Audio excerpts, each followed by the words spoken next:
Why are Americans so divided?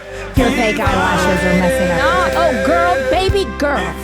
What's your name?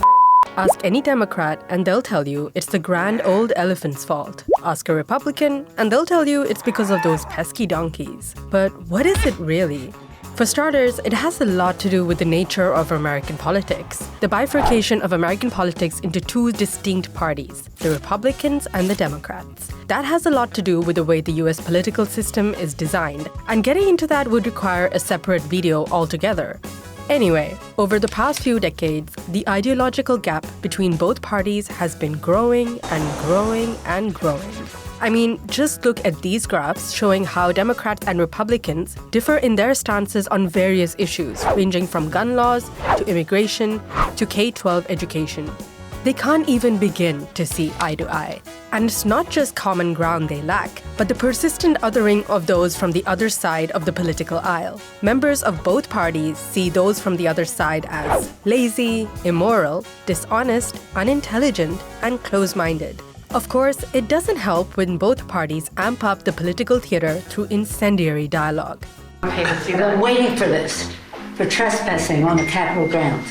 I'm going to punch him out and I'm going to go to jail and I'm going to be happy. I think your fake eyelashes are messing up. No, ain't nothing. Hold on. Listen. I have a point of order, and I would like to move to take down Ms. Green's words. That is absolutely unacceptable. How dare you attack the physical appearance of another person? Are your feelings hurt? Her words down. Aw. Oh, girl, baby girl. Oh, really? Don't even play. When they aren't bickering, they want to fight. Sometimes, apparently, even to the point of death. What we've got to do is fight in Congress, fight in the courts, fight in the streets, fight online, fight at the ballot box. If you had to be stuck in an elevator with either President Trump, Mike Pence, or Jeff Sessions, who would it be? Does one of us have to come out alive? And we fight. We fight like hell. And if you don't fight like hell, you're not going to have a country anymore. Fight. So there's a whole lot of smack talking. And some reckon that America's politicians are the ones who are highly ideologically polarized. More ideologically extreme politicians have been running for office since the 1980s, particularly on the right. And this trend has only been growing. Ideologically polarized politicians are sought by their parties because they are thought to win elections. So it's not the average Joes and Janes who are ideologically divided themselves. Rather, they are emotionally polarized. That means that they don't like members of the other party. But does the buck stop at politicians? No.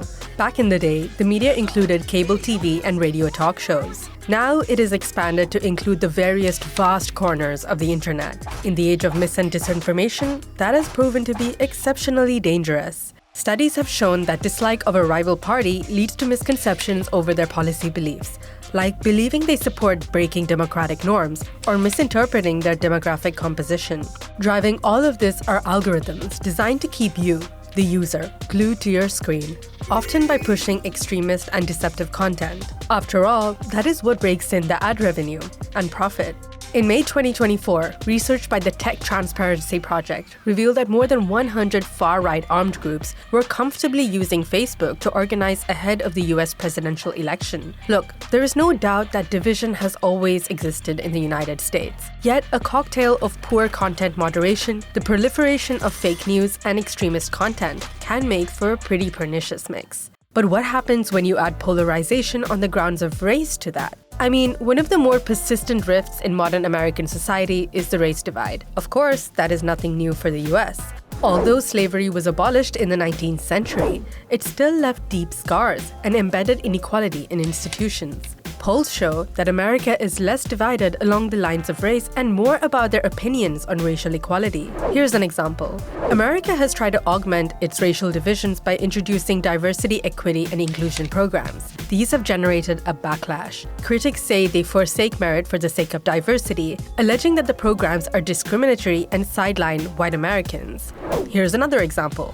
A 2023 NBC poll found that half of Americans think that society should promote more respect for traditional values. That's while 42% reckon society should encourage more tolerance of people with different lifestyles and background. Compounding these pretty stark divisions is the slow but steady growth of far-right armed groups. Congregating on Facebook and other social media sites, these groups have been swelling in size. In recent years, they have been met by growth in far-left groups to counteract their threat. Groups from both sides have been practicing shooting and gearing up for a great big clash, anticipating that the tensions in the country are leading towards a violent confrontation. A self-fulfilling prophecy? Perhaps. With both the Democrats and Republicans playing up the dramatic dialogue, social media companies tacitly stoking it, and the public lapping it all up, that great clash may not be too far off in the future.